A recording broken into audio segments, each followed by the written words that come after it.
Chapter 9 Darius Moo. Sophie lifted her sarong and charged along the bank. Darius, be careful. Water changed from calm to churning ahead of his bobbing form. Some safe space. White water whooshed its way around craggy boulders, consuming others, with a skyscraper boulder at the end. Was it a cave? She couldn't see that far. Jungle foliage and swooping birds hid the worst, but the water sped towards it. Scrub and shoreline challenged her every stride. The impact zinged up her bones and burned muscle. So much for working out. And paradise? This was hell. Hell, and she'd die if anything happened to him. She'd never stopped caring, loving. But leave it to Darius to jump without asking, to act without analyzing best interests, weighing risks and returns. Gravel slid beneath her feet, and she threw out her arms to compensate. Where was he? A cork of black curls and bare skin popped atop the churning waves. Darius, get out of there now, she shouted. This is stupid. Oblivious, he swam ahead, then disappeared. Her makeup case sucked up into a whirlpool, a spinning pink cyclone, contents spewing, and she tripped. The world turned, sand and shore up top, sky and rock on the bottom. Heart thundering, she pushed up, dashed junk off her front, and ran, searching for signs. Anything. Water swallowed the cave entrance. Or was it the other way around? Quiet felt like a sick blanket over the rush of water. The stupid birds had to pick now to shut up. Darius. Darius Moo, she cried. My own little Dari. How long had it been since she'd called him that? She'd never used the term outside their apartment, and never above a whisper. She stopped to take in the scene of river, rock, and the absence of aid. Alone felt horrible. Where are you? She called out. Damn Morgan. Damn her foolish need to pretend that she was a nothing, when she was all her husband wanted. She'd welcome help now, yet there was no one. She stepped ahead, and braced a hand on the wet rock at the cave's mouth. Her skin prickled. Each pore was alive and pulsing. The current gushed. Her stomach dropped. A narrow ledge was all that remained of the shore. She felt it more than saw.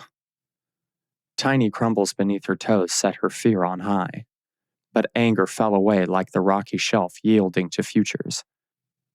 She didn't want to feel broken anymore, or disappointed and ashamed of herself for the love she'd refused to give. Thicker skin and a belief in herself are what she needed. Dari had that. He took whatever came, rose above it, conquered, and commanded. Where was he? Shadows cut a dancing arc on the water where the sun streamed and darkness began. Dari, answer me. An echo returned, but that was no comfort. Still her heart hung on, beating while not beating. I'm sorry, she cried, as if regret counted for anything. All she imagined was Dari gone. His baiting, her debating, and all that brilliant life and energy couldn't disappear beneath the same water she'd found so refreshing. She tested the craggy ledge with a bare foot. Her tender flesh was past pain. She stepped deeper inside the cavern. Mist sprayed her face. Cold, clammy rock glanced against her spine, chilling her bare shoulders. The way ahead loomed like the deafening inside of the dark unknown she'd visited after they'd lost their child. Dari would have no babies now, no family of his own, only the expanded unit that would blame Sophie for the loss of their son, brother, uncle, cousin. The list was endless, and his relatives would be right. Her husband's chivalrous streak, his idol worship, born of ancient tradition that bid him remain faithful to the woman who couldn't supply his basic needs, had kept their marriage going for how long? And she wanted that back. To have and to hold, to cherish like the precious gift it was. She hugged slick stone, took another step. Her gasp ricocheted around her. Maybe it didn't. The current was deafening, and so was the sound of her own sweat. Imagination? Panic attack? Her legs noodled. Her brain rebelled, but she edged deeper inside, plastering palms against the damp, seeking some security, some sign of her husband. Her heart. Darius Moo, answer me, she called. I'll always love you. I'll never stop. She hiccuped while her face flamed. Hot tears streamed. Twin rivers to match this devil's pool that swallowed her Dari. Don't leave me, please. God, don't leave me. She'd said the same in the hospital. After she'd lost everything, but not everything. Promise me. I promise, but go, came a welcome rumble, and no more shouting. Dari? Was she dreaming? She bit her quivering lip, too fearful to switch position on the slick stone. Where are you? Coming up beside you, he crooned. I'll get us out, but hush. You're okay. How is that possible? She clung to the warm, welcome fingers squeezing her shoulder. Go. Go. He turned her around in a firm motion. I'm here with you. Now let's get out of here, he growled. Adrenaline transformed her into a mountain goat, or maybe it was knowing Dari had her back. Step, step, step. He was alive and she was too. But why the crazy exit? What is it? She shouted as soon as they'd cleared the stone overhang and landed on firmer ground. And then she heard a high-pitched squeal, 1,000,000 of them. Then a rush of flapping flew above, around, and swirled around her in a glorious swoop.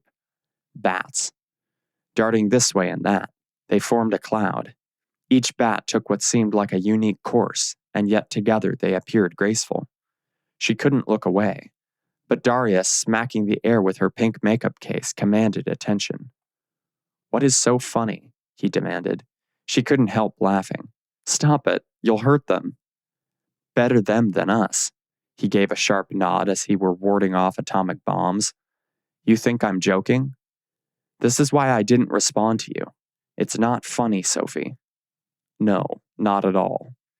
Darius was marvelous, masculine, and dripping wet from his dark curls to the hem of Rudolph the Red-Nosed Reindeer boxer shorts.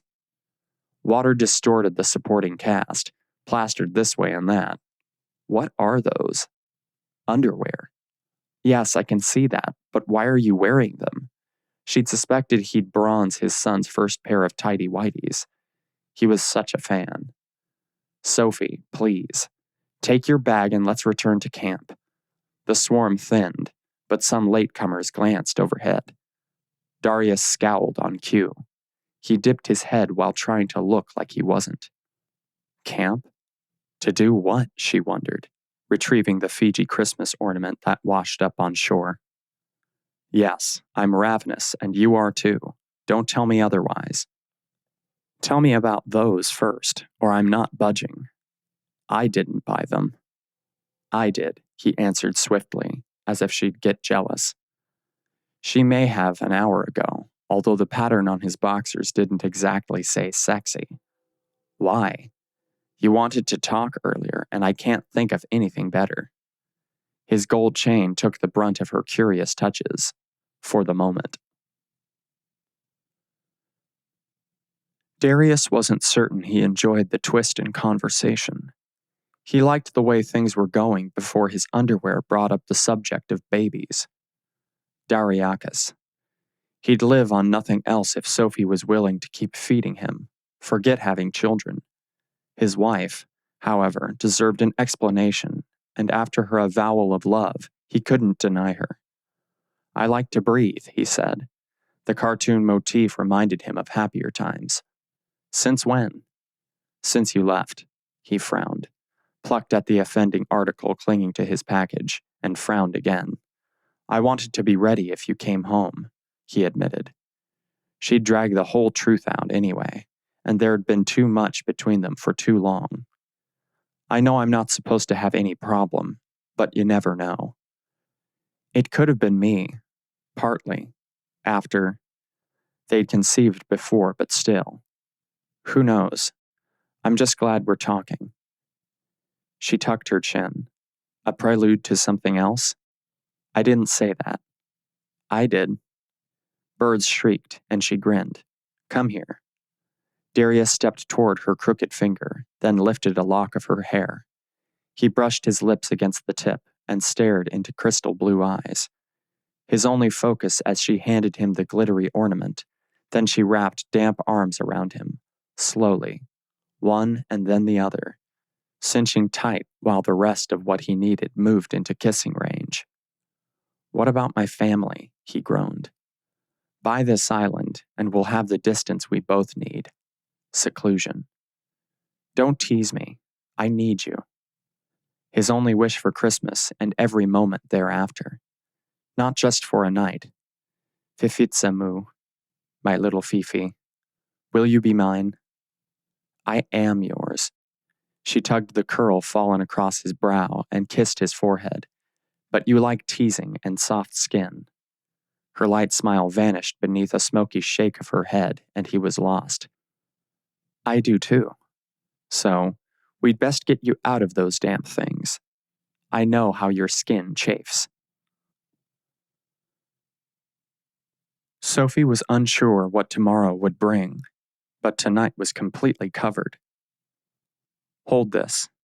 He handed her the red decoration sheet bubble wrap, bronze, or whatever else was needed to preserve this memory, although they'd be making more. He tipped her off her feet with strong arms and clutched her against that wiry harbor of muscle she never wanted to leave. Do you want that? The pink case lay on the sand, and who cared? I have what I need. Darius never moved so quickly. Yards became inches. He blasted past the rock where her things lay, forgot the buffet, and launched over the threshold toward their second honeymoon. Dilapidated perfection featured swept sands, a bed of clothing pulled from his bag, and a makeshift Christmas tree made of palm and decorated with brilliant tangerine blooms. Worth the risk to collect. He moved her toward the Christmas tree, set up on a righted table, and she tucked the ornament beneath the branches. Adjusted so Fiji, executed in glue and glitter, would mark both their minds. Are you pleased? He asked. Yes, she whispered. Let this be ours. Just for us with no family, friends, or business. Your desire is mine, Fifitsamu. He loved calling her his Fifi. Dariakismu, my Darius, were her last words because exploding volcanoes needed no translation. Hungry hands, seeking mouths, everything Sophie hoped for and more began as their lips brushed, and every inch of starved skin she knew her husband would satisfy.